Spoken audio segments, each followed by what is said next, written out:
Հայաստանում այս տարի առաջին անգամ նշվում է հայրենիքի պաշտպանության համար զոհվածների հիշատակի օրը։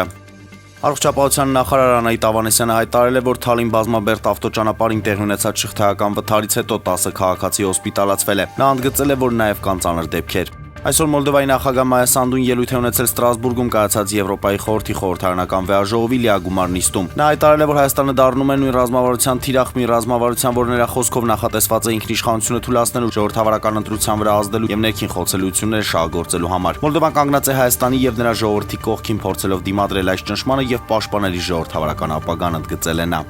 Հանրապետություն կուսակցության նախագահ Արամ Սարգսյանը հայտարարել է, որ առաջիկա ընտրություններում կուսակցության վարչապետի թեկնածուն կլինի ինքը։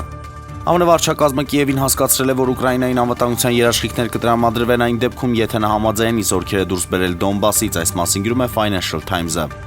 Մադրիդի Ռեալի գլխավոր մարզչի պաշտոնը լքած Խաբի Ալոնսոն հնարավոր է վերադառնա Պրեմիեր լիգա, Անգլիայի գործող չեմպիոն Լիվերպուլն արդեն կապ է հաստատել բասկ մասնագետի ներկայացուցիչների հետ։